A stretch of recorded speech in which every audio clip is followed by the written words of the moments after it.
আসসালামু আলাইকুম। ঝুমুরস cooking diary থেকে সবাইকে শুভেচ্ছা, স্বাগতম। আজকে আমি আপনাদের জন্য নিয়ে এসেছি একটি সহজ রেসিপি, ফ্রেঞ্চ ফ্রাই। এখানে আমি বড় সাইজের 4টি আলু নিয়েছি। আলুগুলি কেটে ধুয়ে বলে একটা পানিতে ভিজিয়ে রেখেছিলাম যাতে আলুর কষটা উঠে যায়। তারপর ফুটন্ত গরম পানিতে এই আলুগুলো আমি জাস্ট 2 মিনিট একটু বলক দিয়ে নিয়েছি। আলুটা বলক দিয়ে যে এখন আমি চালনিতে ঝরা দিয়ে আলুটা ঠান্ডা হতে দিয়েছিলাম। ঠান্ডা হওয়ার পর একটা টিস্যু দিয়ে আমি আলুটা আস্তে আস্তে আলতোভাবে আলুর গা থেকে পানিগুলি মুছে দিচ্ছি যাতে আলুটা শুকিয়ে ঝরঝরা হয়ে যায়।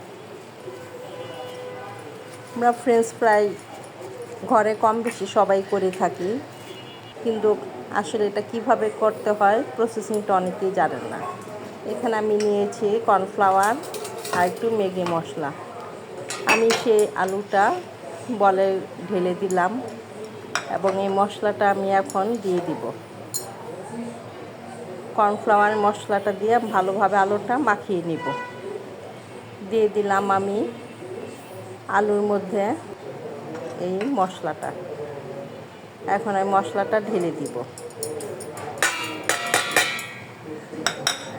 আপনারা বন্ধুরা কে কোথায় থেকে দেখছেন প্লিজ লাইক কমেন্ট করে একটু আমাকে জানাবেন, এবং এভাবে কে কে ফ্রেঞ্চ ফ্রাই করে থাকেন সেটা আমাকে জানাবেন।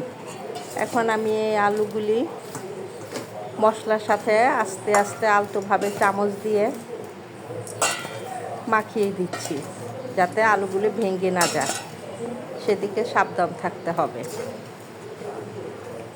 এটা দেখছেন ভালো করে আমি মিলিয়ে দিচ্ছি। অনেকে ভাবেন ফ্রেঞ্চ ফ্রাই মানে আলু কেটে লবণ দিয়ে তেলে ভাজলে ফ্রেঞ্চ ফ্রাই হয়ে গেল, কিন্তু আসলে সেটা না। এটাতে রেস্টুরেন্টে স্বাদ পাওয়া যাবে না। আমার মতো একবার ট্রাই করে দেখবেন, এখানে রেস্টুরেন্টের স্বাদ অবশ্যই পাবেন। আলুগুলো আমি ভালো করে ঝাঁকিয়ে মশলাটা এবং কর্নফ্লাওয়ারটা মাখিয়ে দিলাম। দিয়ে দিলাম সামান্য একটু লবণ। যেহেতু ম্যাগি মশলাতে লবণ থাকে, তাই আমি অল্প একটু লবণ দিয়ে আবারও ভালোভাবে মিলিয়ে নিচ্ছি। দেখেন এখন আমার আলুটা সম্পূর্ণভাবে মিক্সড হয়ে গেছে, একদম ঝরঝরা হয়ে গেছে আমার আলুটা। এখন আমি পাশের কড়াইতে তেল দিয়ে রেখেছি। হয়ে গেছে আমার আলুটা মশলা দিয়ে মাখানো। কড়াইতে আমি তেল দিয়ে দিয়েছি। চুলাটা এখন আমি জ্বালিয়ে দিলাম। চুলাটা জ্বালিয়ে দিব। তেলটা দেখেন গরম হয়ে গিয়েছে, এবং তেলটা এমনভাবে গরম হতে হবে যাতে আলুটা দেওয়ার সাথে সাথে বলক উঠে যায়। দেখেন আমার আলুগুলি দেওয়ার সাথে সাথেই কিন্তু বলক উঠে গেছে।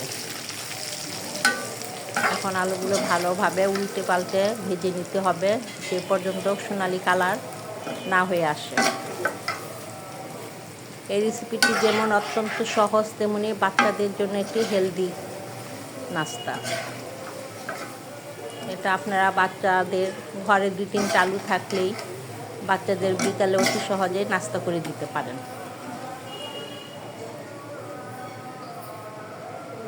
আমার মতো এইভাবে একবার হলো আপনারা বাড়িতে ট্রাই করবেন। দেখেন আলুগুলো আমার ভাজা হয়ে যাচ্ছে,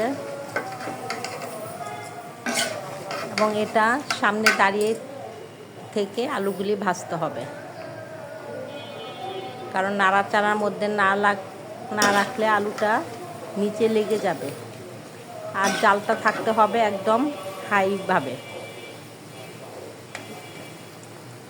এখানে আলুটা আমি নাড়া দিচ্ছি এবং আলুটা আমার প্রায় সোনালি কালার হয়ে আসছে। ঝুমুরস কুকিং ডায়েরি থেকে সবসময় আমি চেষ্টা করি আপনাদের ঘরে থাকা প্রয়োজনীয় জিনিস দিয়ে কিছু তৈরি করা, যাতে যে কোনো সময় ঝটপট কোনো একটা রেসিপি আপনারা তৈরি করতে পারেন। এই যে আমার আলুগুলো হয়ে গেছে, চুলাটা অফ করে দিলাম। এখন আলুগুলো আমি তুলে নিব।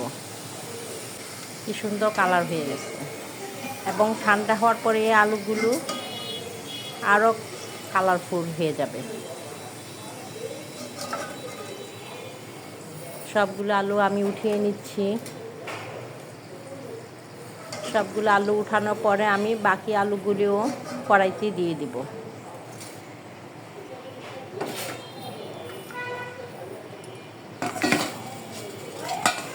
বাকি আলুগুলো কড়াইতে দিয়ে দিব, এবং এভাবে আমি বাকি আলুগুলো ভেজে নিব।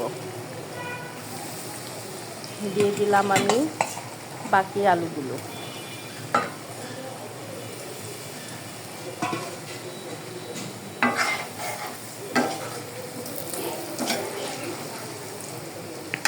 এই আলুগুলো আমি নাড়াচাড়ার মধ্যে রাখবো এবং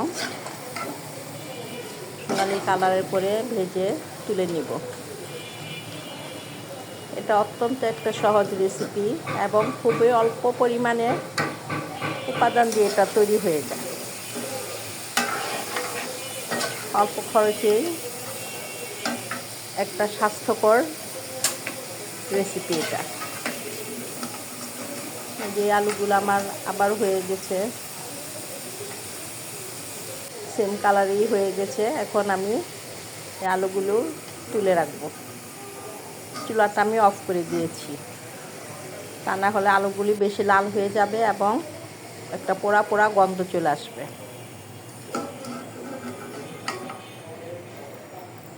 এই তো দেখেন, সবগুলো আলু আমি এভাবে এক এক করে ভেজে নিলাম।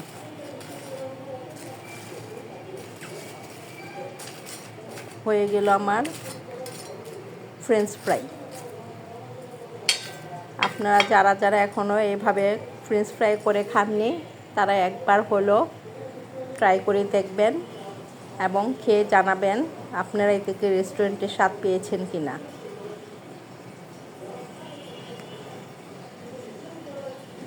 আজকের জন্য এখানেই বিদায়। আমার পাশে থাকার জন্য আপনাদের সবাইকে ধন্যবাদ, এবং প্লিজ লাইক কমেন্ট করে যাবেন আপনারা কে কোথা থেকে দেখেছেন। আবার দেখা হবে। আল্লাহ হাফেজ।